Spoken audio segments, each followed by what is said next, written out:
नमस्कार, मेरा नाम हिमांशु धवन। और अगर आप वेरिकोसील को सही से समझ पाए हो मेरी बाकी पुरानी वीडियोस देखकर, या नहीं समझ पाए हो तो शायद कुछ ऐसी टिप्स आपके काम आने वाली हैं जो आपको वेरिकोसील से भी बचा सकती हैं और वेरिकोसील से आपको थोड़ा सा क्योर दे सकती हैं। सबसे पहले जो जिम वाले पेशेंट्स होते हैं या जिम के जो ज़्यादा रेगुलर यूज़ करते हैं या एक्सरसाइज फॉर्मेट स्क्वाट्स वगैरह बहुत अलग अलग तरीके की एक्सरसाइज करते हैं जिनका हैवी वेट लिफ्टिंग का काम है, उनके लिए कि अगर आप हैवी वेट लिफ्टिंग करते हो क्योंकि आपका इंस्ट्रक्टर या आपका कोच या आपको जो सिखा रहा है वो आपको ज़रूर कहता है कि आप सपोर्टर डालो या वी शेप फ्रेंची अंडरवियर को ज़रूर कैरी करो, उस टाइम जिस टाइम आप एक्सरसाइज करने जाते हो, वो उनकी बात बिल्कुल परफेक्टली फ़ाइन है, वो सही कह रहे हैं। क्योंकि आप अगर नीचे टेस्टिकल्स को सपोर्ट नहीं दोगे तो आपको दिक्कत बन सकती है एज वेरिकोसील, और कहीं कहीं देखते हैं कि हाइड्रोसील भी डेवलप हो जाता है। तो उनसे बचने के लिए आपने करना क्या है, आपने वी शेप अंडरवियर पहनना है, एक साइज़ छोटा करके पहन सकते हैं और आप सपोर्टर डाल सकते हैं या लंगोट पहन सकते हैं। ये 3 चीज़ें आपने जिम में जाते हुए पहननी है। और जो पेशेंट हो चुके हैं, जो पेशेंट बन गए हैं, जो वेरिकोसील के पेशेंट बन चुके हैं, उनके लिए भी सेम है कि आपने सपोर्टर हमेशा कैरी करके रखना है। क्योंकि वेट जब आपके टेस्टिकल्स का बढ़ता है या हैंगिंग जब होती है वेरिकोसील में, तो उसको कुछ ना कुछ नीचे से सपोर्ट चाहिए, नहीं तो बायलेटरल वेरिकोसील डेवलप होने में ज़्यादा टाइम नहीं लगता। अगर एक टेस्टिकल्स का वेट जो है वो नीचे की तरफ कर रहा है, आपको हैंगिंग के टाइम अगर आप बोलोगे तो मोस्ट ऑफ द पेशेंट्स को लेफ्ट साइड वेरिकोसील फर्स्ट पहले डेवलप होता है, देन वो राइट साइड में आता है। रेयर केसेस में मिलता है कि हमने पहले राइट साइड में वेरिकोसील हुआ फिर वो लेफ्ट में गया, या राइट साइड वाले वेरिकोसील में, but most of the chances हमें यही मिलते हैं पेशेंट में लेफ्ट साइड पहले टेस्टिस में वेरिकोसील डेवलप हुआ फिर वो फॉरवर्ड हुआ राइट साइड में, तो बायलेटरल वेरिकोसील डेवलप हो जाता है। इसीलिए इसी वजह से आपको हमेशा सपोर्टर कैरी करके रखना, रात को सोते वक्त उतार सकते हैं, वहाँ पर आपको कोई दिक्कत नहीं है। सेकेंड टिप की बात करते हैं। सेकेंड टिप बेसिकली क्या होता है कि हम चीज़ों को लेकर करते हैं, मतलब जो हम बेसिकली हम जो डाइट खाते हैं वो डाइट कैसी होनी चाहिए। अगर आप जिम जा रहे हैं तो आप नॉर्मल प्रोटीन शेक वगैरह बहुत सारा कैरी करते हैं, या आप अगर अखाड़े में जाते हैं, क्योंकि अखाड़े के पेशेंट हम रेयर देखते हैं कि उनको वेरिकोसील डेवलप हुए हैं, बट जिम वाले पेशेंट्स में काफ़ी जल्दी हम देखते हैं कि काफ़ी जल्दी या बहुत जल्दी वो वेरिकोसील में डेवलप हो जाते हैं। तो वहाँ पर हम क्या करेंगे, डाइट हमेशा इस तरीके से लो जिससे आपका स्टमक जो है हमेशा क्लीन रहे। क्लीन का मतलब समझते हैं कि कॉन्स्टिपेटेड कभी ना फील करो। जिम के पेशेंट्स के लिए बात करूंगा, या जो हैवी रनिंग करते हैं या फिर जो फिजिकल एक्टिविटी में ज़्यादा इन्वॉल्व रहते हैं, आर्मी के जो लोग होते हैं या पुलिस में जो भर्ती करने जा सोच रहे होते हैं, वो पहले से ही ट्रेनिंग चालू कर देते हैं अपनी। जब वो अपनी ट्रेनिंग स्टार्ट करते हैं तो वहाँ पर क्या होता है कि वो भागते हैं, रनिंग वनिंग करते हैं, जिसकी वजह से वेरिकोसील डेवलप होने के चांसेस बढ़ जाते हैं। तो वहाँ पर आपने करना क्या है कि हमेशा अपने आप को पेट से ओके रखो। स्टमक अगर ठीक रहेगा तो आपको वेरिकोसील नहीं डेवलप होगा। मैं अपनी पुरानी वीडियोस में सब में बोलता रहा हूँ कि इनडाइजेशन आपका मेजर कॉज बन जाता है वेरिकोसील के लिए। तो अपने इनडाइजेशन कभी नहीं करनी। जिस दिन आपको ऐसा लग रहा है कॉन्स्टिपेशन है या कुछ है, तो उसके अपने अपने अलग अलग चीज़ें होती हैं। जैसे कि जिनको दूध किसी के लिए होता है, मिल्क जो होता है, मिल्क पेट खोलता है, या आई मीन से मिल्क पीने से उनका स्टमक ठीक रहता है, या वो उनका सुबह जो मोशन होती है वो सही आती है, या वो सही क्लीन हो जाता है, तो वो मिल्क पी सकते हैं। और जो उनको मिल्क इंटॉलरेंस है, जिनको मिल्क इंटॉलरेंस है कि मिल्क पीते ही पेट साफ़ या पेट ख़राब हो जाता है, उनके लिए मिल्क मना है। उसकी जगह वो इसबगोल वगैरह ले सकते हैं, हेल्दी फाइबर्स ले सकते हैं, या फाइबर्स इनटेक ज़्यादा कर सकते हैं, फ्रूट मौसमी या ऑरेंजेस को ज़्यादा खा सकते हैं, जिससे फाइबर्स की क्वांटिटी सही जाए, जिससे आपको कॉन्स्टिपेशन कभी हो ही ना। तो वहाँ पर अपनी डाइट को थोड़ा सा रिफॉर्म करो, फाइबर्स इनटेक ज़्यादा करो, जिससे आप कॉन्स्टिपेटेड कभी रहे ना। सेकेंड टिप, अब जो वेरिकोसील के पेशेंट बन चुके हैं उनके लिए भी सेम ही टिप है। जो पेशेंट वेरिकोसील अभी एग्जिस्टिंग पेशेंट हैं, वो अपनी डाइट में थोड़ा सा फाइबर्स को ऐड ऑन कर लीजिए। दलिया, मोटा अन्न जैसे हम बोलते हैं, मोटा अन्न ज़्यादा खाना चालू कर दीजिए, ओट्स खाना चालू कर दीजिए। थोड़ा लाइट खाना खाएंगे तो आपका मेटाबॉलिज्म भी सही अच्छी तरीके से काम करेगा। और जो वेरिकोसील के पेशेंट बन चुके हैं उनके लिए एक और और राय है कि भूख से थोड़ा कम खाएंगे और बारी बारी खाएंगे, जिससे आपका मेटाबॉलिज्म फास्ट होने की वजह से आपकी मोस्ट ऑफ द प्रॉब्लम को सॉर्टेड कर देगा। आपको पेन जो इनकम्फर्ट या जिसे मैं बोलूँ अनकम्फर्टनेस रहती है उस जगह पे वो चीज़ सॉर्टेड होने चालू हो जाएगी। थर्ड टिप, वेरिकोसील के पेशेंट्स जो अभी आज की डेट में अभी नहीं बने बट वो सोचते हैं कि उनको हो सकता है। सबसे पहली चीज़ समझिए कि वेरिकोसील एज इन विजिबल होता है बट वो माइल्ड केस में नहीं होगा, फर्स्ट ग्रेड में नहीं होगा, वो थोड़ा टाइम बाद जाके ग्रेडिंग प्रूफ करता है।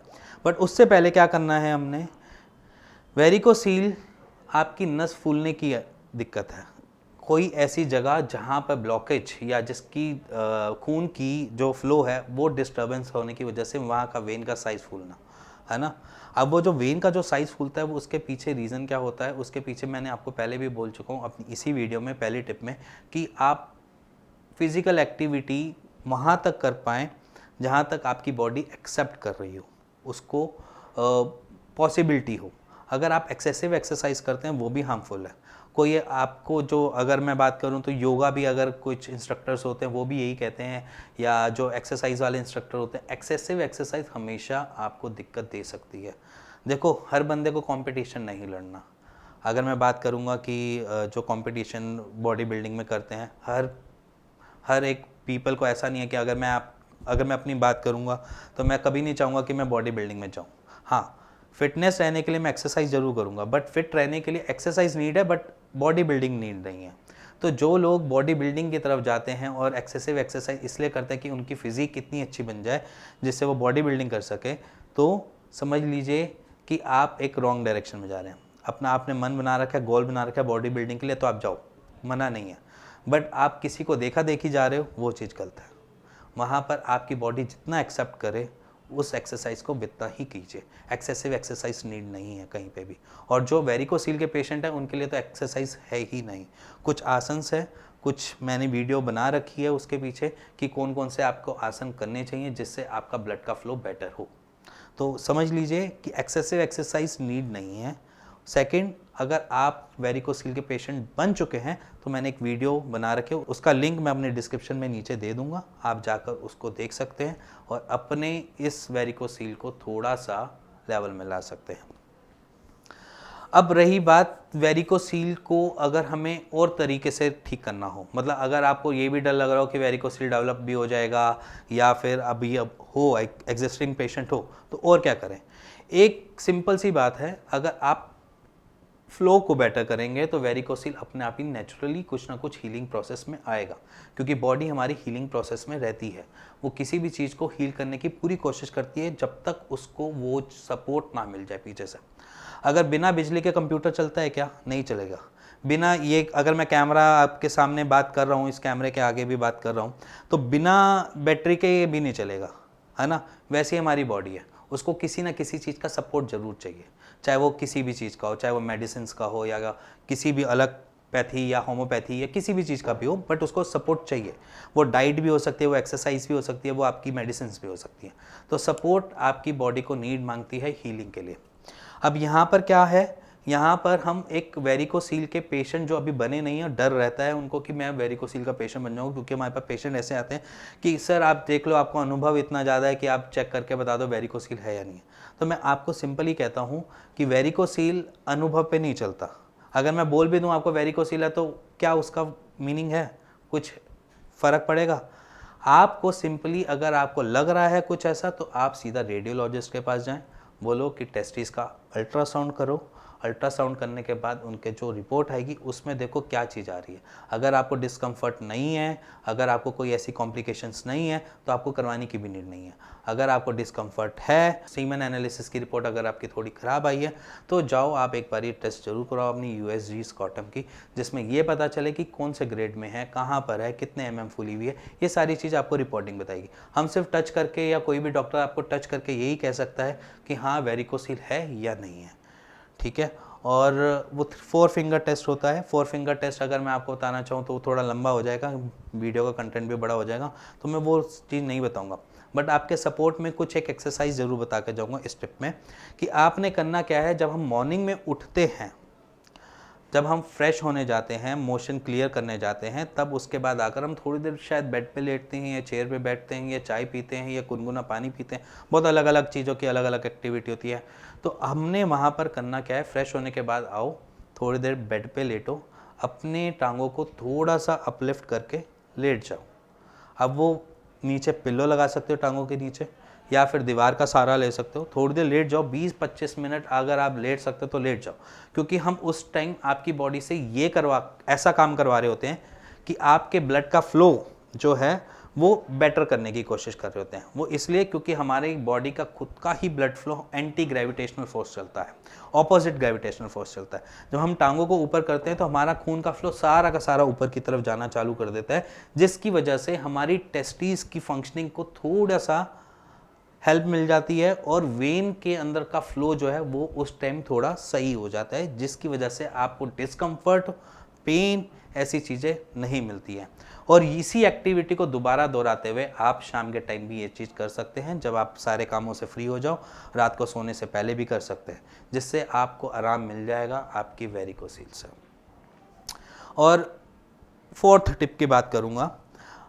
फोर्थ टिप, जो स्कूटर बाइक बहुत ज़्यादा चलाते हैं, स्कूटर बाइक चलाना मेरे हिसाब से वेरिकोसील के पेशेंट के लिए तो मना है, ठीक है, बट जो अगर डिस्कम्फर्ट अगर आप महसूस कर रहे हो स्कूटर बाइक चलाते हुए, तो आप थोड़ा टाइम क्विट कर दो उसको, उसकी तरफ एक बारी अपनी एक्सरसाइज को थोड़ा सा करो, जो मैंने अभी अपनी पुरानी टिप, अभी इससे पहले वाली टिप पे बताया, आप उसको थोड़ा सा परफॉर्म करना स्टार्ट करो। अगर आपको रिलीफ मिलता है तो उसको कैरी फॉरवर्ड करेंगे, स्कूटर बाइक पे चलाएंगे, क्योंकि इंडिया में सारी सड़कें सही नहीं हैं, गड्ढे हैं। और हम जब गर्मियों में स्कूटर या बाइक चलाते हैं तो हमारे साथ होता क्या है, पहले उसको समझ लेते हैं। हमारी बॉडी जो होती है वो बेसिकली होती है एक नॉर्मल कंडीशन में, जिसमें हमारे सुबह के टाइम अगर देखें जाए तो हमारा स्क्रोटम हमेशा ऊपर की तरफ लगा रहेगा, बॉडी की तरफ, क्योंकि उसको हीट चाहिए होती है। अब वहाँ पर क्या है कि अगर मैं इस मूवमेंट को, नॉर्मल है कि ये सब बॉडी के साथ होता है, एक मेल बॉडी में सबको मिलता है कि स्क्रोटम कॉन्ट्रैक्शन वाले उसमें, जब हम स्कूटर बाइक चलाते हैं, गर्मी में चला रहे हैं या कुछ एक्टिविटी कर रहे हैं, तो हमारा स्क्रोटम थोड़ा लूज़ होना स्टार्ट हो जाता है गर्मियों के दिनों में। तो खासकर जब लूज़ होता है तो उसको नीचे सपोर्ट नहीं मिलती, वो बैंग करता है आपकी सीट के साथ, आपकी सीट हो गई या कुछ अलग पेंट का हो गई, जिसके साथ वो बार बार बैंग करता है, और बैंग करने से वहाँ पर इन्फ्लेमेशन आती है, सूजन आती है, जिसकी वजह से वो आपको पेन देता है और डिस्कम्फर्ट डेवलप कर देता है वेरिकोसिल में। और इतना है कि जब इन्फ्लेमेशन टेस्टिकल्स हो जाती हैं या टेस्टिकल्स में सूजन आ जाती है ना, तो उसकी परफॉर्मेंस भी थोड़ी कम हो जाती है, उसकी फंक्शनिंग थोड़ी कम हो जाती है, जिसकी वजह से आपके स्पर्म काउंट या शुक्राणु में भी फ़र्क आ सकता है। तो वहाँ पर आप थोड़ा टाइम स्कूटर बाइक को थोड़े टाइम के लिए क्विट कर दीजिए, मना कर दीजिए, कुछ टाइम पब्लिक ट्रांसपोर्ट यूज़ कर लीजिए, अगर कार घर पे है तो कार यूज़ कर लीजिए, बट वहाँ पर स्कूटर बाइक को थोड़ा कम यूज़ कीजिए, जब तक ज़रूरत ना पड़े तब तक आप ना यूज़ कीजिए उस टाइम। और इसके नेक्स्ट पे चलते हैं। सबसे पहली चीज़ जो आपको गैस्ट्रिक ट्रबल बनाती हैं चीज़ें खाने में, जैसे कि कुछ को खीरा गैस्ट्रिक ट्रबल बना देता है, किसी किसी को घिया भी गैस्ट्रिक ट्रबल बना देता है, किसी को दूध गैस्ट्रिक ट्रबल बना देता है। जो आज तक आपने कोई भी ऐसी चीज़ समझ पाए हो अपने शरीर से रिलेटेड जो आपको गैस फॉर्म करती है, आपका पेट को फुलाती है, या यहाँ पर आपको भारी भारी लगना स्टार्ट हो जाता है, उन सब चीज़ों को क्विट कर दो, जिससे आपको आगे फर्दर दिक्कत नहीं होगी। जैसे कि राजमा किसी को दिक्कत दे जाता है, किसी को चने की दाल भी दे जाती है, किसी को खीरा कर जाता है, किसी को मूली कर जाती है, तो अलग अलग चीज़ है। तो वो शरीर टू शरीर पर्सन अपने हिसाब से जानता है कि मेरे को कौन सी चीज़ दिक्कत देती है। आपने बस वही चीज़ों को क्विट कर देना, मना कर देना है, जिससे आपको फर्दर दिक्कत नहीं होगी, वेरिकोसील आगे नहीं बढ़ेगा, और जिनको नहीं हुआ है उनको नहीं होगा। अगर ये टिप समझ आई हो तो please like share bell icon दबा दीजिएगा।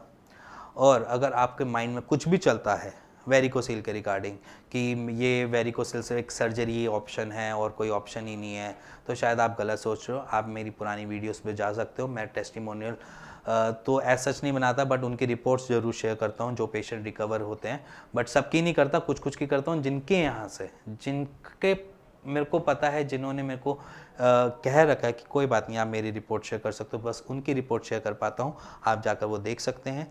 और अगर आपको ऐसा कुछ लगता है कि वेरिकोसील फर्दर जाकर दिक्कत देगा और मेजर दिक्कत दे सकता है, तो हाँ किसी किसी केसेस में फर्दर दिक्कत बढ़ सकती है, एज एन एट्रोफी हो सकती है, आपके टेस्टिकल्स छोटे हो सकते हैं, स्पर्म काउंट कम हो सकते हैं, बट डरने की ज़रूरत नहीं है। हर चीज़ का समाधान है। दुनिया में आए हो ना कुछ ऊपर वाले के साथ कुछ ऐसी चीज़ें लेकर आते हैं कि जिनके हमेशा रास्ते बनते रहते हैं। कोई ना कोई चीज़, कोई ना कोई बंदा आपको ऐसा टकरा जाता है जो आपको राह दिखा जाता है, जिससे आप आराम से उस प्रॉब्लम से निकल जाते हो।